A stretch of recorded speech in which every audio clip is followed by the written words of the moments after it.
pagdaraos ng 20th Paday na 5 Regional Trade Fair ngayong taon. Ating pag-uusapan kasama sina Miss Belegrina Turingan, Senior Trade Industry Development Specialist ng DTI Region 2, at mga MSMEs na exhibitors natin na sina Sir Michael Angelo M. Busanya at si Ma'am Melanie Mamurik. Magandang tanghali po sa inyo at welcome po sa Bagong Pilipinas ngayon. Good afternoon po, sir, ma'am. Good afternoon po, sir. Hi, good Salamat afternoon sa po. Ako and Sir Good Joseph. Well, anyways, for Miss Belegrina, una po sa lahat, ano po itong 20th Paday na 5 Regional Trade Fair? Ano po ang ibig sabihin ng Paday na 5? Ako rin, hindi ko rin alam. At ano po ang layunin ng tema ng selebrasyong ito? As part of DTI's mandate to empower the MSMEs po, we have created a trade platform for them to showcase their products and to showcase their product in the metropolis. The 20th Paday na 5 is being undertaken in Festival Mall Alabang until August 30 po. Paday na 5 means made by hands.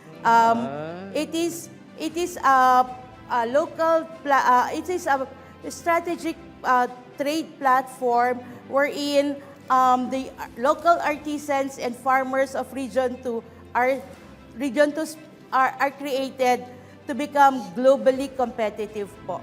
Ms. Belegrina, pakipaliwanag po, bakit po mahalaga ang sustainability sa tema po ngayon, 20th anniversary ng Paday na 5? Ngayon po nagse-celebrate kami ng 20th year ng Paday na 5. As we continue to grow, we also would like to preserve our culture and tradition and also the environment.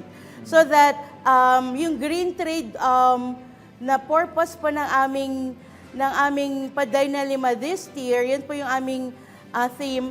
Gusto po naming pangalagaan po yung environment as our MSMEs produce po, we become more socially conscious in taking care of the environment. Okay. Yun po yun. So ma'am, sa pagbabalik tanaw sa mga nakalipas ng 2 dekada, paano ho nag-evolve ang Paday na 5 tungo sa 20th anniversary nito ngayon? When we started Paday na 5, most of our MSMEs are parang family established business. As they grew, as they became more exposed to bigger markets, they became more globally competitive, and their business have grown into bigger enterprises po. So through the Paday na 5, we've been creating job opportunities, income opportunities, and created more products, more globally competitive, and products for Region 2. Yun, maganda yun, globally Yes. competitive. Ito for Sir Michael and Miss Melanie, gaano na po kayo katagal nagpa-participate o lumalahok dito sa trade fairs tulad ditong Paday na 5? And can you share something about your products? Unahin po natin si Miss Melanie.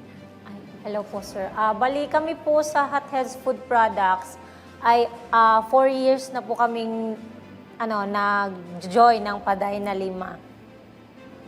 Go ahead, ma'am. Ano po yung mga products natin?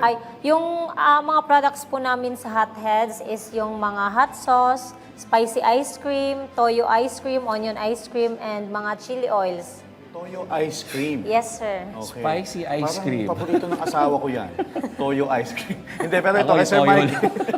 Pero ito kay Sir Michael. Sir Michael, gano'n na po kayo katagal lumalahok dito sa mga trade fairs na ganito at ano po yung mga produkto ninyo? This is our 2nd year, so barely new.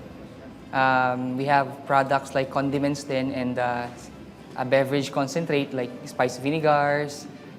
We have 2 brands actually. We have the Puting Labi brand and the Hililand brand. Ngayon po ay star product po namin itong citrus honey ginger tea na ito. We have 3 variants actually. We have the original, we have the stevia blend, and then we have the ginger plus blend.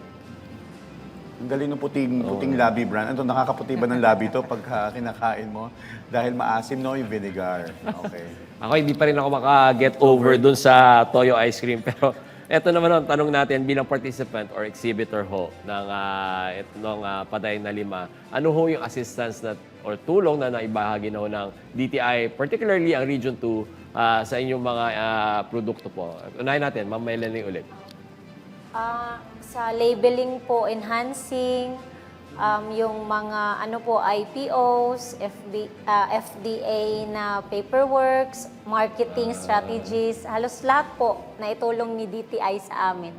Oh, very good. Sa inyo naman, Sir Michael. Sa amin po, we want to highlight especially the promotion, yung pag-participate po ng trade fair. Kasi through this event, dito kami nakakakita ng mga potential clients namin, potential partners, and at the same time, we could connect with our fellow MSMEs and hopefully create a partnership as well. So maganda yun, may connection do sa fellow MSSC. Sir Michael, baka gusto nyo na rin yung may suka ice cream kasi may toyo ice cream sila, Ma'am Melanie. No? Anyways. Pero ito, maganda yung kasi yung nabanggit ni Miss Melanie na legitimization or yung pagiging lehitimo ng inyong business, Yep. natulungan ng DTI kasi ito yung pinaka-critical din kahit na medyo malaking market mo kung hindi naman lehitimo. Pero ito, Miss Melanie, Sir Michael, ano po ang aasahan ng ating mga kababayan na dadalo sa Paday na Lima Regional Trade Fair mula sa inyong mga negosyo? Ano po yung ilan sa mga itatampok ninyong produkto maliban po dyan sa mga nabanggit ninyo kanina, Miss Melanie?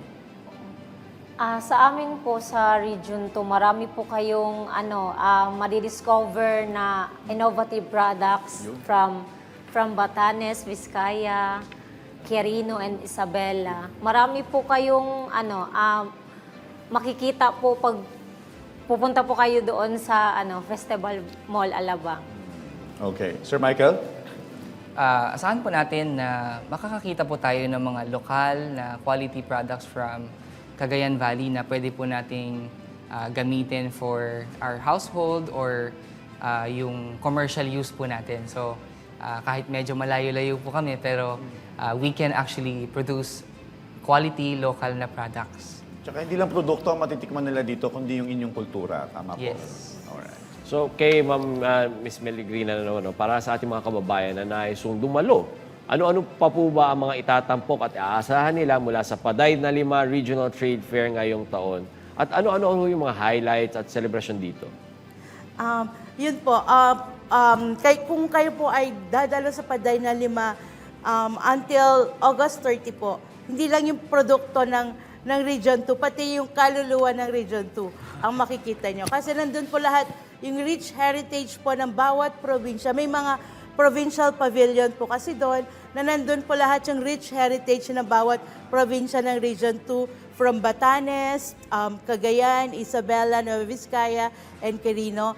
Tapos may mga fun games po kami doon. Aside from that, may mga arts and craft demonstration po kami. Yun lang, meron nandun, nakatampok din po yung hibla at hobby ng Region 2. So yun yung mga damit po na gawa sa kamay na mula sa mga merong gawa sa bakong, merong mga gawa, yung mga enabel. So lahat po ng mga damit na yun ay yung mga hibla at hobby ng Region 2, makikita nyo po.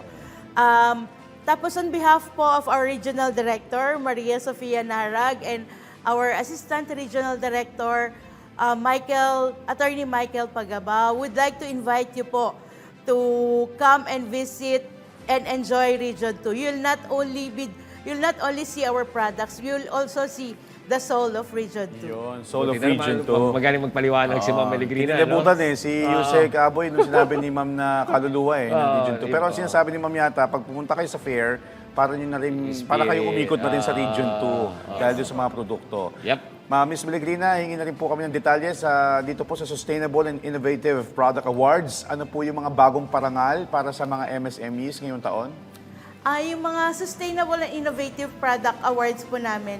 So, ina-award po namin din sa mga MSMEs namin na nagpa-practice ng sustainable production po. So, sir, kayo po yung nanalo. So, explain niyo po kung bakit po kayo nalo, sir. Yung sa Innovative Award. Innovative, yes. Ako po yung nanalo sa the most innovative award during the Paday na Lima. So, ang nilaban po namin ay itong Citrus Honey Ginger Tea. So basically, this is our most innovative product kasi we integrated yung ating mga locally produced na mga ingredients po dito sa Pilipinas, lalo na po from our local farmers. And ito hindi to common dito sa Pilipinas ngayon. I'm not sure kung everybody is aware or alam nila yung product na to, pero hindi po ito common dito. And this is our most innovative product. And I think we can innovate more and add additional yung mga innovative na products in the future.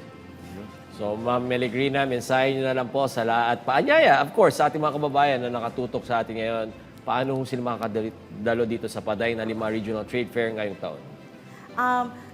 Inaanyahan po namin kayo na pumunta sa Paday ng 5 Regional Trade Fair sa Carousel Hall ng Festival Mall sa Alabang, Muntinlupa po.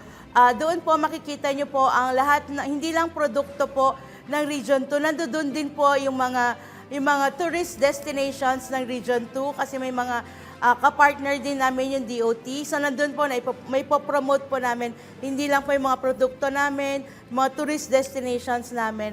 At makikita nyo po lahat ng mga, hindi lang mga produkto ng Region 2, pati na po yung mga kaugalian sa Region 2. Nandun po sa Paday na 5 Regional Trade Fair po namin. So inaanyayahan po namin kayo na pumunta doon para maramdaman nyo kung paano ang kultura ng Region 2. Maraming salamat po. Maraming salamat din po sa inyong oras at sa impormasyon, Ms. Melegrina Turingan, Senior Trade Industry Development Specialist ng DTI Cagayan Valley Region, at sa mga MSE exhibitors na sina Sir Michael Angelo M. Busanya at kay Ms. Melanie Mamurig. Maraming salamat po, Sir, Ma'ams. Maraming salamat po.